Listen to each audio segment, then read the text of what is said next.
Welcome back, everyone. This episode is best known for two things. Tasha Yar in her Princess Leia, Slave Leia cosplay, and finding out that Data has a vibrating setting. This is The Naked Now, and boy, is there a lot to Zhuzh. Obviously, this is one of those leftover scripts, leftover tangents from the TOS days. So unfortunately, we have to deal with a lot of very questionable sensibilities when it comes to the politics of sex. So it is something that I surely cannot judge alone. Once again, I am Jack Tracy, and you can find me everywhere at OBS Lounge ST on all the socials. But to help me judge this episode, I have back with me the lifelong Star Trek fan from Los Angeles, California, the director of campaign operations at the HRC. Back with me again for a second week in a row, Stanley Williams. Hey, Stanley. Ahoy, hoy. Thanks for having me again. So what amount of sexual trauma did you go through watching this episode again? Oh, so many memories. No, it was a wild ride. I am hard pressed to watch a lot of the original series, to be completely blunt. And Same. I almost went back to where this one began, but I just couldn't bring myself to it after watching this one again yesterday. Yeah, this is, I mean, there are obvious problems that everyone has with it, but I think the bigger problem I have with The Naked Now is that you shouldn't do an episode where your characters are acting out of character if you don't yet know the characters. This is episode 2. Yeah. So there's no contrast because we don't know who these people are yet. Right. I had that in my notes as well. It's I've heard this thought as well.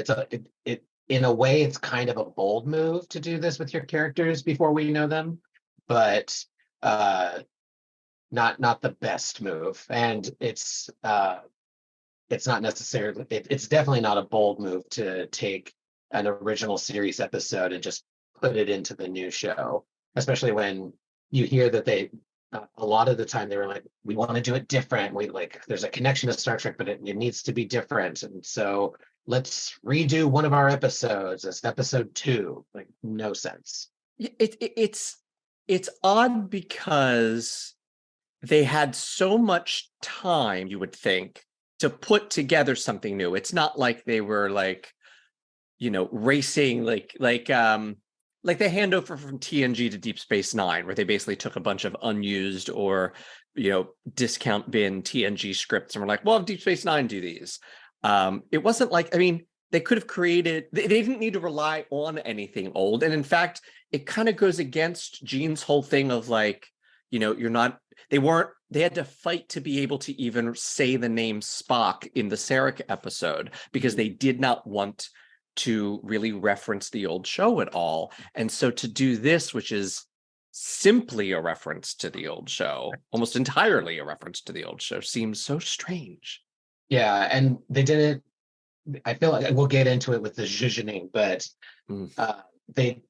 there was no expansion on the idea. It was just the same virus, but the same medicine didn't work. Like that was the only difference that I recall from the original episode. Right. So what made this one different? Like, how is this one different? There's a lot of opportunities here that they didn't explore. Right. Yeah, we will. Yeah, but we certainly will. It's so strange to have an episode like this. Feels like an episode that would have come up during a writer's strike, or like we're running out of ideas. For it to be literally the second show, it's just so we were out of ideas by the second show. That's not good.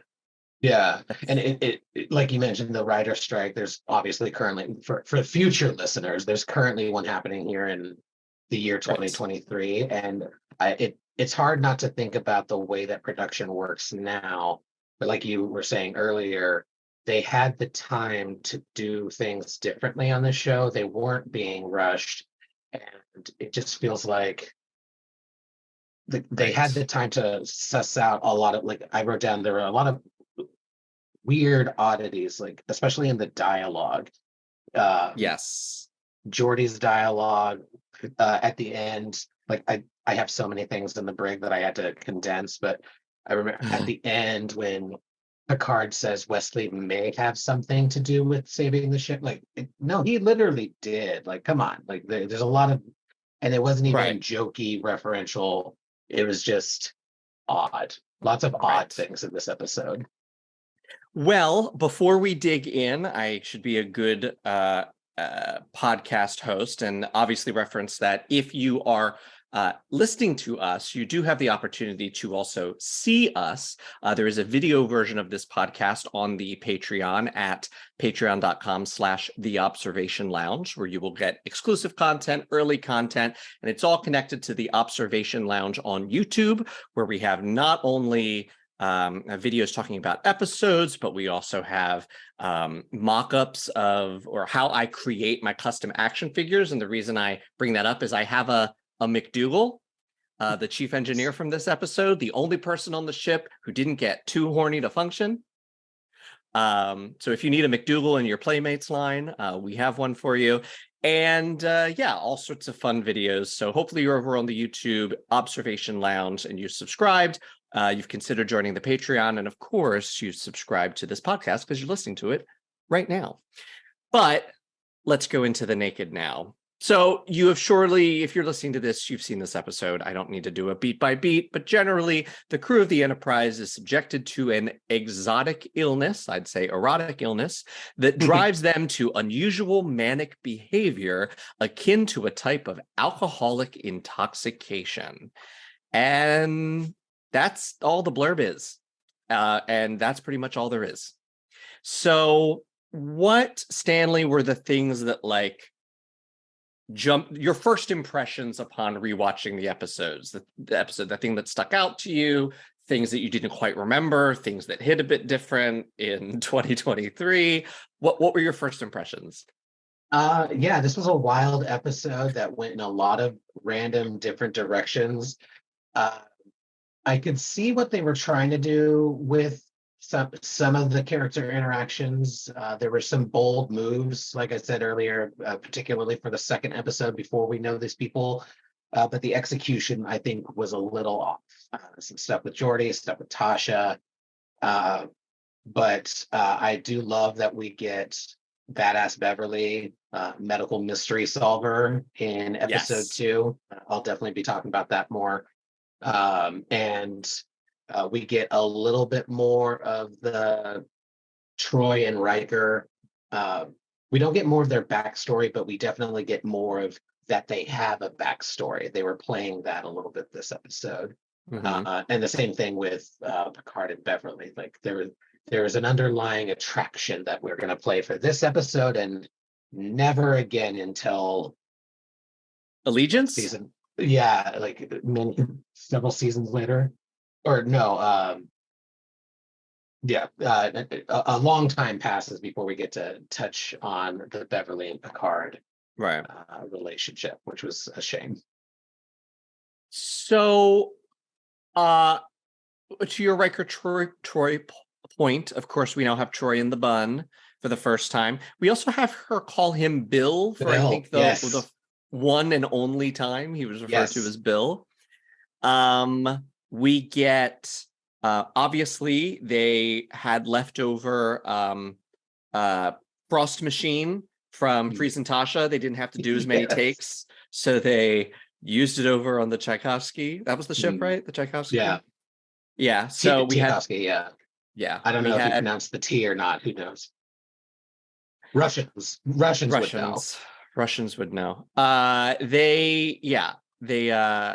They froze everybody because they had that special effect on the handy, and that's what they were going to use. Lots of people get frozen in season 1. What else jumped out at me? I mean, apparently, the Dr. Crusher audition scene was the horny scene. And she played it for comedy. She thought, oh, this is a comedic role, and got the role because of it, not seeing that was not mostly going to be what she does on the ship. Yeah, Speaking which I of thought was interesting. preparation, I know Gates McFadden has talked about this on a couple of podcasts and her own. Uh, they weren't prepared for her when she came in for her audition, so she was like, they were like, here are the three women you pick, and she picked the comedic scene. Right, right. So great. She plays Um, it well. she does. I mean, the one thing, having rewatched all of season one recently, um, one of the biggest things that jumped out to me is how strong Dr. Crusher was in that first season. Mhm. Very, like, probably one of the clearest characters. Because even at the beginning, Data, they didn't really know what Data was. And that's another thing with this one. The fact that Yeah. this hand wavy, it affects me too. I'm a horny robot. For hashtag reasons, who knows? Yeah. You know, like they didn't know what he was or what to do with him. And the fact that it affected him at all was, I mean, now knowing, you know, Data today is incredibly stupid. Yes.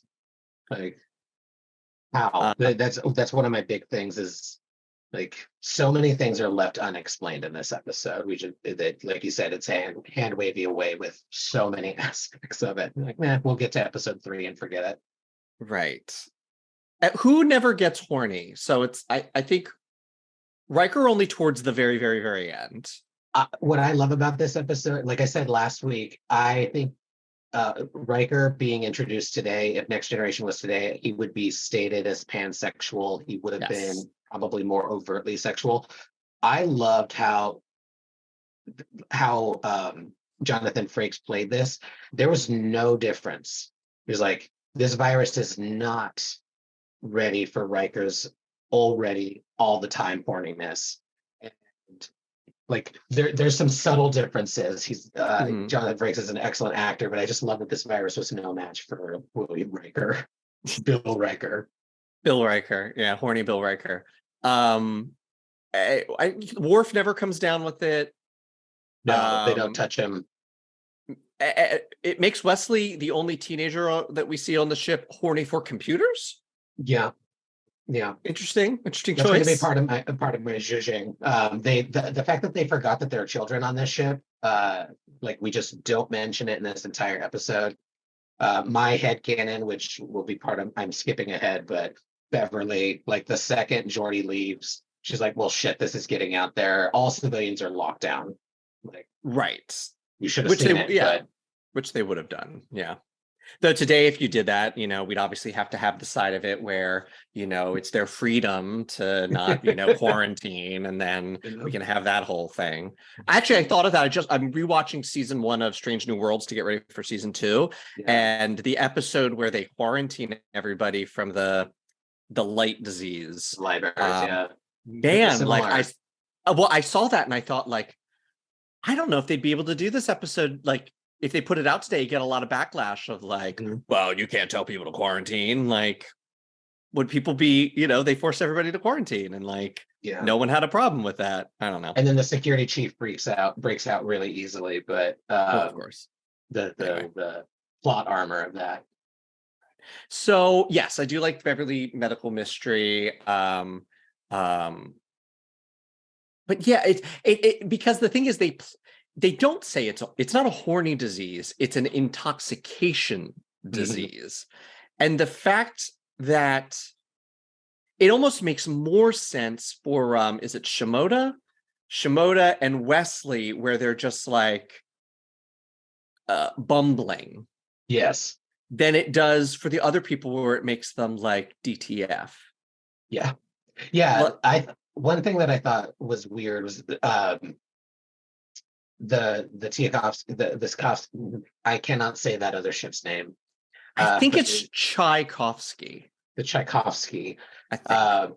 The blowing out of their emergency hatch never made any sense to me. Like you do stupid things when you're drunk, like flying like somebody takes a shuttle while they're drunk and they hit the nacelle and that causes an explosion. Something. I know the ship needs to be there for the wrap up, but the emergency hatch blowing out and then everybody was dead. Like they skipped so many steps. Like like the bridge Yeah. is supposed to be secure when that thing blow. Like so many little things, and I'm like, I Right. go into. There's a lot of headcanon needed to make this episode make any sense whatsoever. Did you note another thing that jumped out to me? Did you note the callback to this episode in Star Trek Picard? Uh, Remind me. So when Oh, Riker the and joke at the end. no. Oh, well, Data. that I didn't think of that. There's another one in the second episode where Picard, Riker, and Jack are strategizing what to do. He thinks he can improvise a repulsor beam, which is Oh, yeah. Wesley's thing. Nice. Yeah. Yeah. Which I thought was, and basically his picking up the asteroid and throwing it was very similar to how they solved Nice. this. Yeah. Which I thought was probably an unintentional Naked Now reference. It was good use of the tractor beam has always been inconsistent to me. Like, yeah, it can grab things. Why can't it move them too? Right. Like, Right. push. Yeah, I think those were all, and it's the beginning of our rotating chief engineers, because I don't think we had one in Farpoint. So that was new. And yeah, it just seemed you didn't really get to know very much about the characters. It was silly, it was out of sorts, and it could have played, it still would be a bad episode, but it would have at least played better in the latter half of the season, where you can actually have the comedic of like, oh, these guys are acting weird.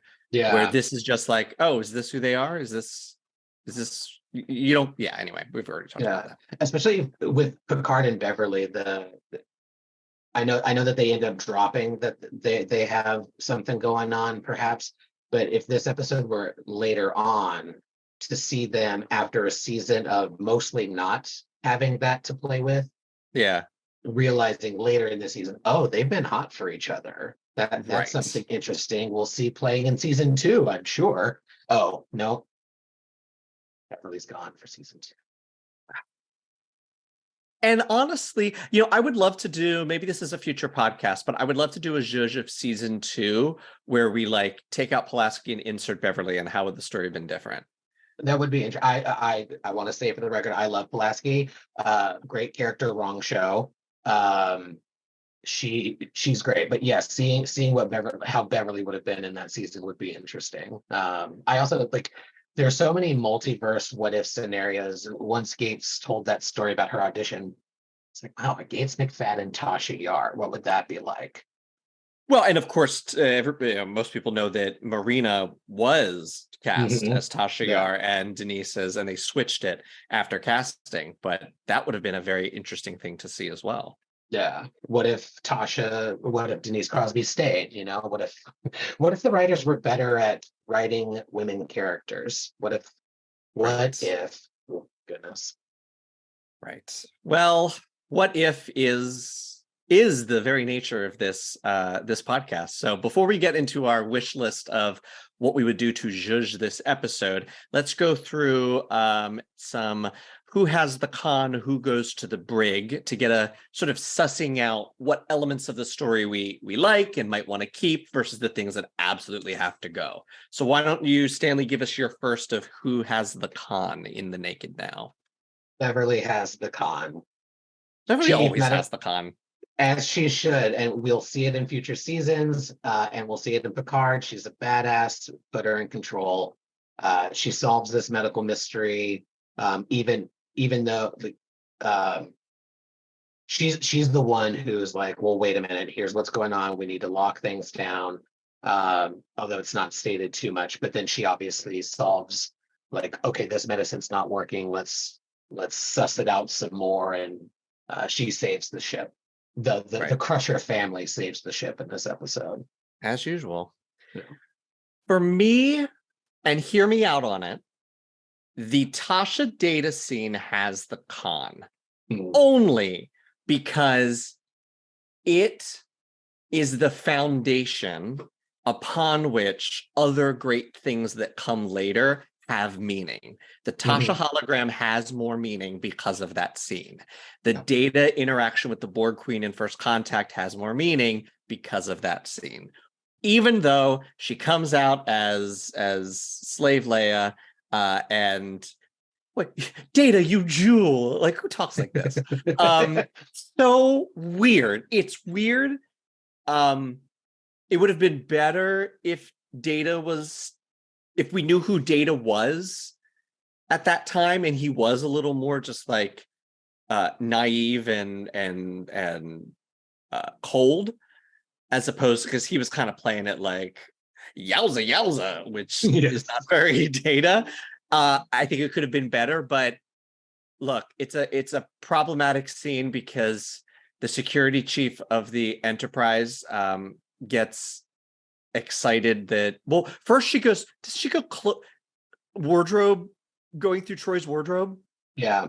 Yeah. You You always have wear such pretty things. Which also lie. Her outfits are garbage.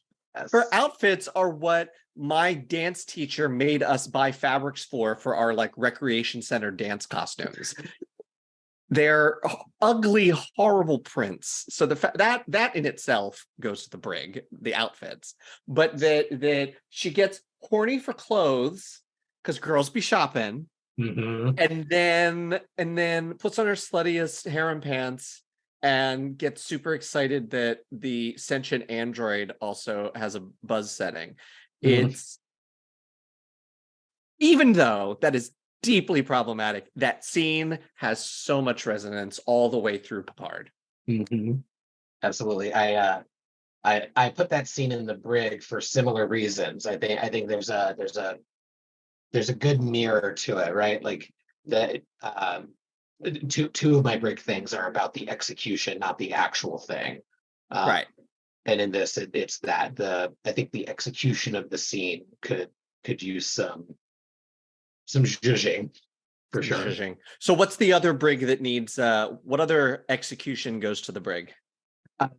Geordi. The wanting of sight. Geordi is a character who was born blind. He does not know what, quote, normal sight looks like.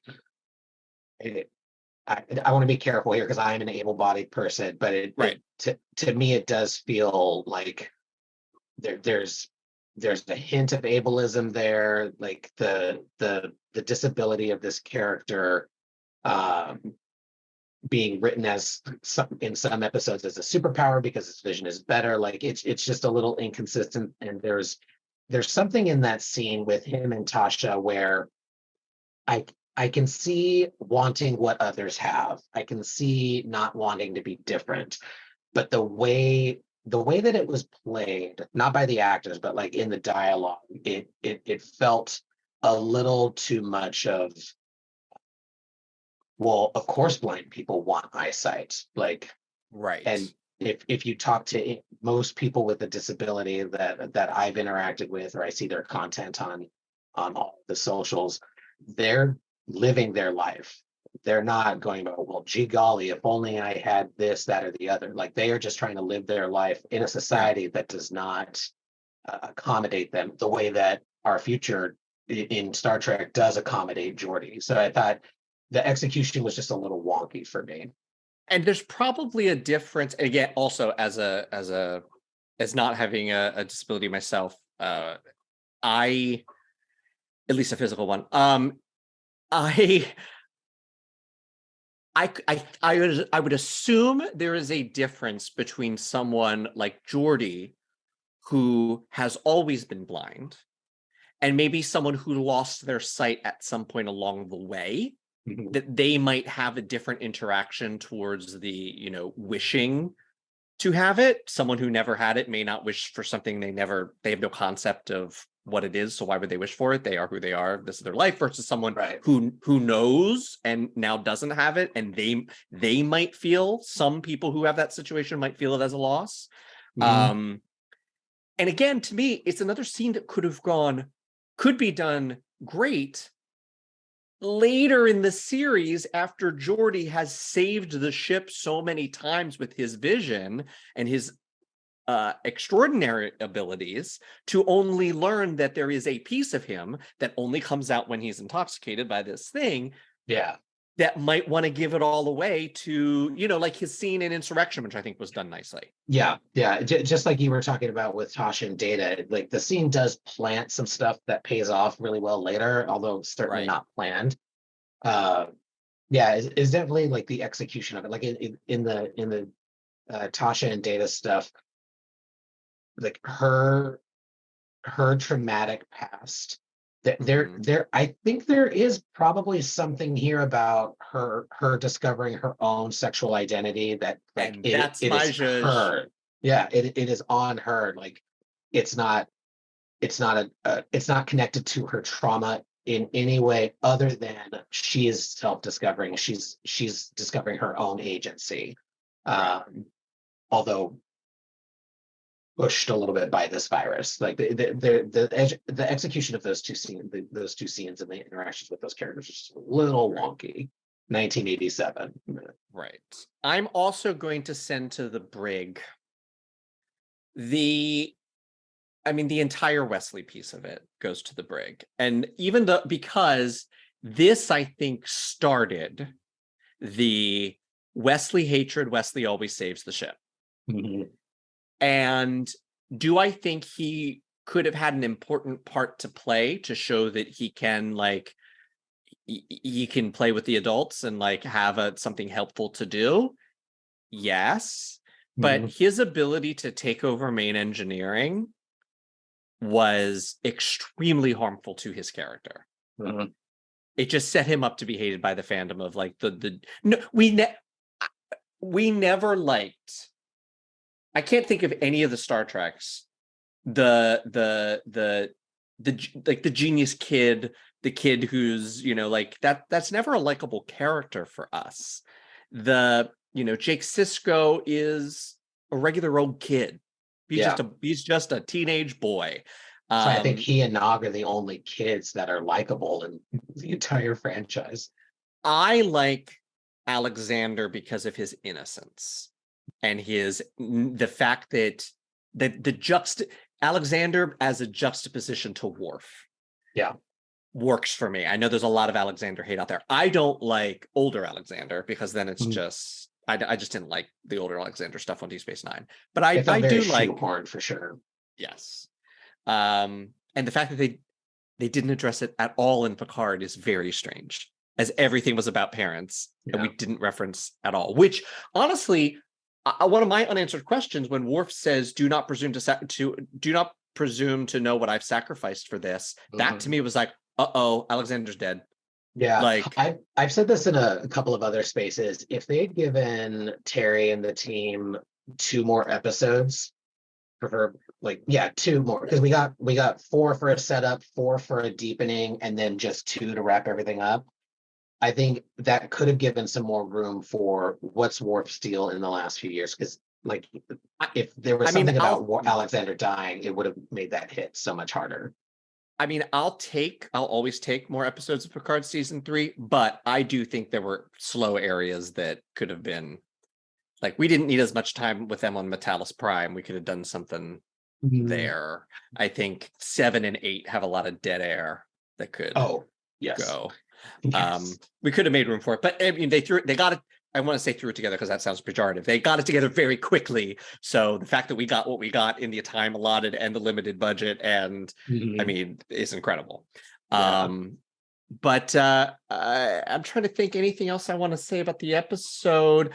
Also having the con, if this is the episode you're gonna do, everyone gets horny and wacky, the Beverly Picard episode is great. The scene is great. That's in my con list as well. The con list. Having the con, yes. Yeah. That it was playful, it was funny. You learned that there's something with these characters that we don't know yet, and it makes me want to know more about their backstory and what they know, and we'll get pieces of it throughout the series. Not enough in my opinion, but it was just a lot of fun to see. This is I don't know that we saw any kind of flirtiness with Kirk and crew Well, no, we certainly did, but it wasn't as like it was Wasn't love. yeah, and it was usually weird writing. I'm thinking of there was an Rand. episode Rand, and there was an episode with a doctor who like insisted everybody call her Lauren or whatever her first name was. I'm like, what Captain, call me Lauren? Like, what is it? Made no sense. But there, my point is that this gives us an opportunity to talk about command and relationships. You know, we'll see this happen in the lessons with Commander Darren. Right. Like we could play. There's a lot to play there that they ended up kind of just dropping, unfortunately. Right. Yes. And the thing is, this episode could be, even though there are those, memorable moments, you could really excise this entire episode from the entire series and not miss it. Yeah. You wouldn't, All right. Anything else you want to note, Con or Brig? My last thing in the brig, I'm gonna zhuzh the hell out of. So it might be just a good segue, but there were too many stupid problems in this episode. Like we talked about Data, Geordi just leaving in sick bay, even though he was supposed to be quarantined. Yeah, we talked about Data. One fragment in all of the space around this collapsing star. And I get that that's a production issue and the cost of the special effects, but that one fragment just going exactly where those two ships happen to be, no. And then the cause of the virus was not there, and the chips. I'm gonna judge the chips. Oh God. How does your entire overly complicated, like, what does Picard say in I'm still getting used to this galaxy class. I'm still in awe of its size and complexity. And it just shuts down because of a few chips being pulled out of an open area of engineering. Like, no, we're gonna judge that for sure. I assume they wanted to show more of Data's capabilities, because I don't think you saw any of his superhuman stuff in Farpoint. Other than lifting. Wesley. Yeah. She always has Wesley out of the strength. water. So they wanted to show that he had super abilities, but yes, it was a stupid problem. And it could have been part of the problem, but like not the only thing. But I'll save the other pieces of that for the zhuzhing. Well, let's set phasers to Zhuzh and move on to our Zhuzh segment. So if you're just tuning in for the first time, this is the part of the show. This is the meat of the show where my guest and I both attempt to zhuzh, as in, spruce up, fix up, give another pass at the episode to try to make it a little something more, maybe a little more palatable. I always like to keep in mind, I try not to make something that's unproducible. I try to make something that's not too hindsight is 2020, or I try to place myself in the imagination of like, okay, I'm in season 1 of this show, and try to make something that could have been workable had they, another voice in the room, or some more time, or maybe a little more money, or I think with this one, a lot more sensibility to how women are portrayed. I'm going to assume both Stanley and I have some changes on that on that front. Yes. So, as my guest, Stanley, I'm putting 5 minutes on the clock. You have 5 minutes to zhuzh the naked now. Let's hear it. All right, here we go. So the first thing is we're gonna lean more into the medical mystery of it. This is going to be at its heart a Beverly episode more than we got. Beverly is going to lock down the ship. The civilians are going to be locked away. The fact that there are kids on the ship will be addressed. It's a weird thing that it wasn't. But we're also going to up the stakes. So this virus, how is it different from the virus we knew before? I want to make it not just a plot from the original series transplant it to the next generation. So it's going to be a mutated version of that virus. We kind of got that, but I want more of it.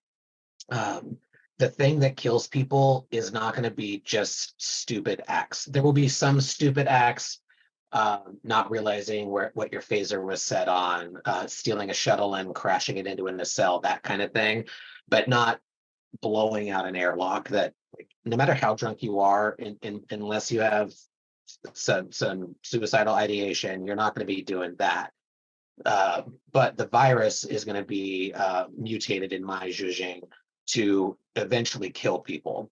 And so I'm going to add an ensign no name to the away team who gets it first and ends up giving it to Geordi and others later, so that there's still time for them to get the cure. But the virus itself is going to kill people, not just some stupid acts.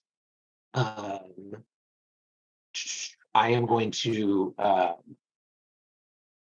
I'm going to fix the data of it all. How does this affect him? By showcasing Geordi's engineering prowess. Yeah. So one thing that we'll get with Geordi is he's breaking in and out of certain quarantines. That's how he ends up giving it to Wesley, because Wesley should be locked away as still a child on this ship, even though he's a teenager.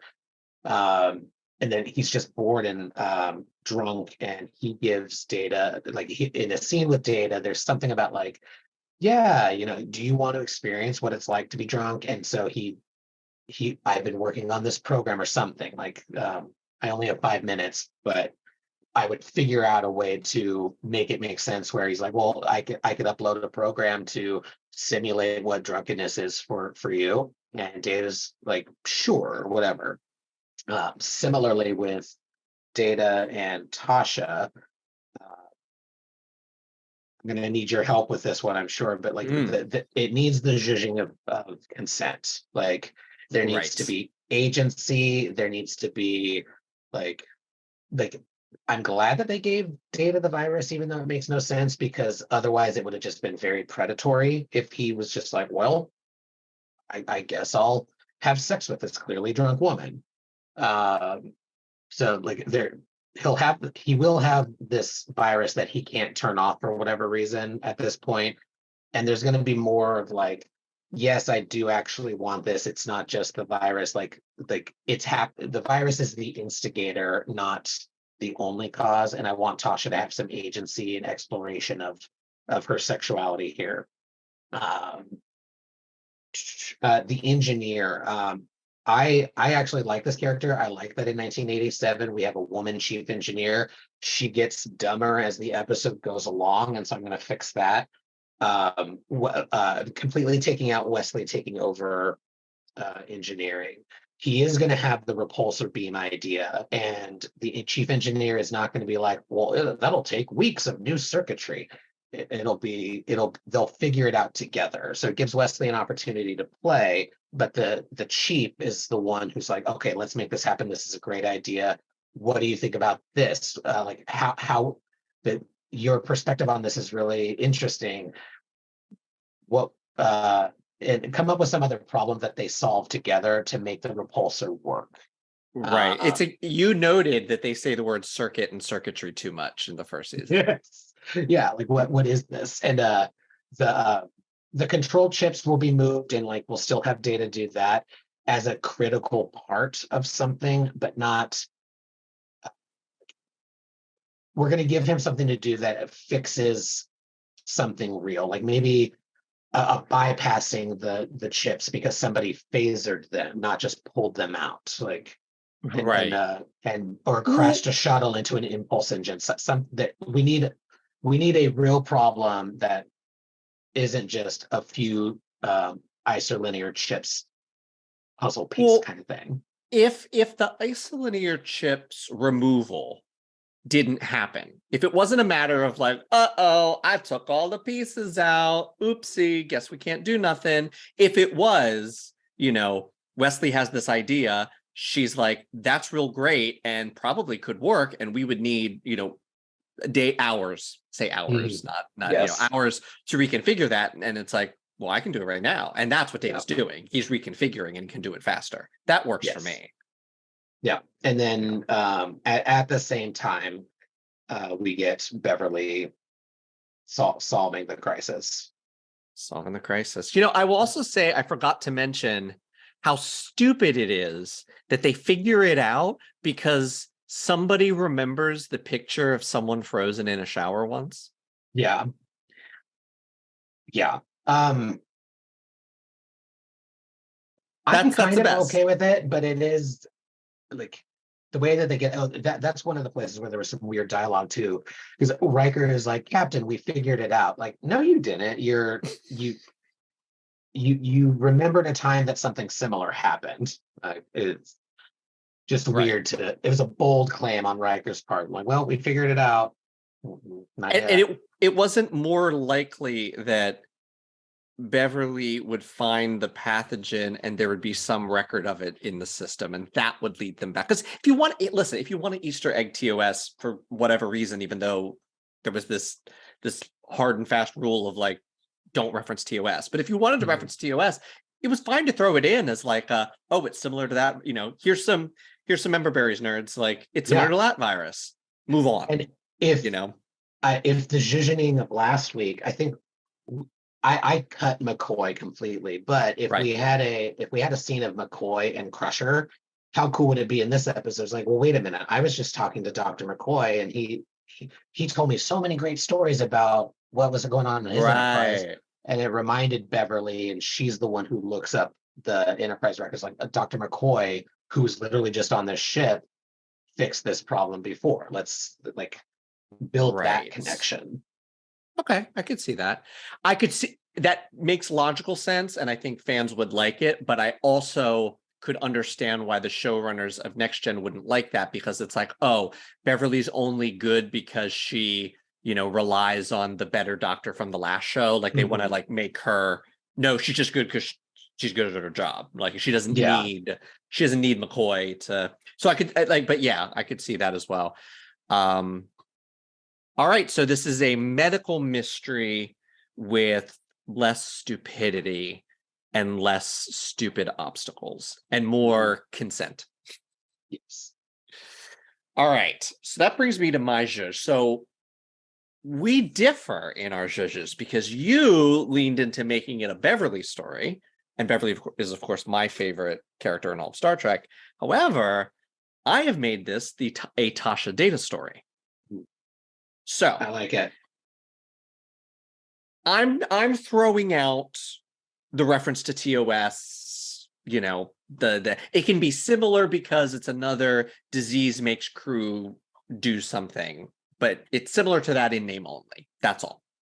So it's a similar type of story, but there's no explicit callback to TOS at all. It is not an intoxication virus. It is something that I'm basically making it less of a comedic sex romp and more into a psychosexual thriller and horror. Ooh. That it is making its victims extremely predatory and dangerous. Bold for episode 2. Right, but hey, this was bold for episode 2 as well. Yes. Okay. Lean into the boldness. I got it. Lean into the boldness. So the overarching story is about Tasha's trauma. So we get Tasha and Data hanging out in 10 Forward, and there's some sort of they're observing Riker being Riker. And Data is asking Data like questions about, you know, this courtship and what's going on and blah, blah, blah, and maybe something about him being the first officer and it's not technically against regs and blah, blah, blah, blah, blah, blah, blah. And Tasha's just visibly uncomfortable. She doesn't like it. She doesn't, you know, and Data just, you know, makes remarks like, well, obviously, you know, she is whoever this woman is obviously, you know, very interested as well and blah, blah, blah. And her, you know, she has comments about how, yeah, well, sometimes when you're a woman, you know, you have to, that's your only option is to pretend that you do want the advances because, you know, the whole thing about not everyone is in an equal power position to just be like, no, thank you. And it just makes her, and then she talks more about where she's from and her world and how things were. And, she never really, and Data might inquire about, well, what does that mean for you in terms of, romance for yourself? And she doesn't see that as being a part of her life. That's not something that interests her. She's here to do her job. She's good at her job. She loves her job. That's what she's here to do. And Data makes some sort of reference about how he doesn't feel, because of who he is not capable to he is certainly able to provide physical affection and that sort of stuff, but he feels that it would be a waste or of the other person's time, because he's not, he has no emotions, and he feels like it would be wrong of him to even attempt to pursue something like that with someone, that he's not qualified or capable. So it's these two people who both kind of feel like they don't have anything to offer, or don't want to offer anything because of how they have come to be. Mm-hmm. Right. So now through this story, you've got, an abandoned, or not abandoned, you've got a vessel where everyone's dead. They go down and it's a horror show. People have been murdered. And they get very disturbing logs of these Starfleet officers acting very deranged and violent and primal, and it's like extremely disturbing. And so Tasha's trying to figure out what happened on this ship, and then things start happening on the Enterprise. And we can go multiple gendered ways. We can go that a woman attacks a man, a woman attacks another woman, a man attacks another. We don't have to play it the predatory man always after the innocent helpless lady. We don't have to do that, but that there's predatory and rising to violent behavior starting to happen on the ship. And we basically just get down to the point where Beverly's trying to figure it out. We can even have a tense scene with someone trying to break into sickbay. We can really like make this frightening. And having to quarantine and isolate people, that also gets all the kids locked away, as this more haunted house episode, getting, it's dangerous to walk through the corridors, et cetera, et cetera, et cetera. Tasha's having all of these complicated feelings about it, because it's like life on the Enterprise is suddenly turning into life on Turkana 4. Mm-hmm. And then when it's all solved, when Beverly figures it out, Tasha's able to assist Beverly in some way to help her get what she needs in order to make an antidote or a cure or whatever. And through it, the only person who is not affected is Data. And towards the end, Tasha starts to come down with it. And he does not. He does a Tom Paris B'Elanna Ponfar moment. Nice. Where it's, you are not in your right mind, no. And she starts, it's not a sex virus, but it starts that way, and then she starts becoming like violent, because that's what it goes to for everybody who has the virus. Whatever, he has to very kindly incapacitate her. She wakes up, she's cured because Beverly got what she needed from her, and everything's done. And there's a nice little moment maybe of the two of them where Tasha says something to the effect of, Data, I've been with you, what you've done through these last several days, you are very capable of being affectionate with someone, and in my estimation, you're very, and maybe we just leave it as like maybe something does start here between the two of them. Yeah, I like it. That's it. Yeah, I like it. Horror is not my genre, so I'll probably never Me either in that direction, but I like it. It's interesting. I'm just thinking about the episode Genesis that Gates McFadden directed. I was thinking of that as well. Yes. Yeah. Those elements, like, it was just the right amount of horror for me. And the thing that I like that episode, but I do understand that it's like Barclay would not have spider DNA. Like that's just not science. This is not possible. Yeah. I know it's not the goal to Zhuzh the entire series. Right. When we get to that episode, there's going to be some kind of explanation of how random animal DNA got into different people, for sure. Right.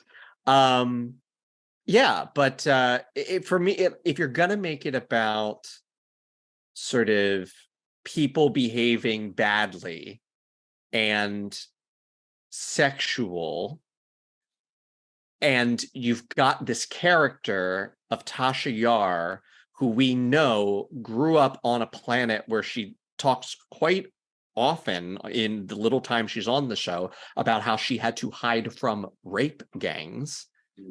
To me, that's where the story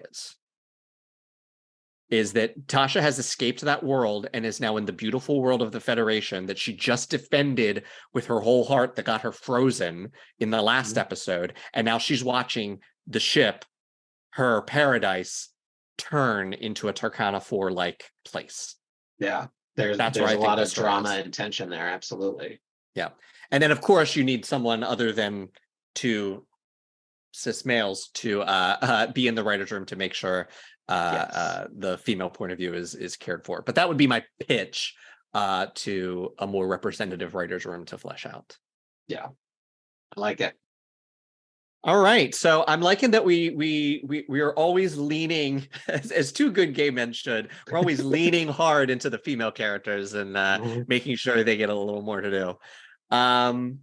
All right, well, next week, I will be on my lonesome because no one in the world would ever offer to tackle Code of Honor. So I will be doing that by myself.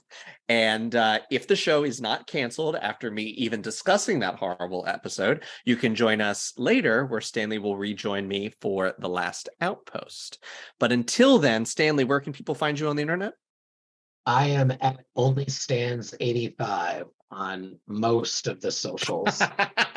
You're careful now with that after last episode. Yes. Most.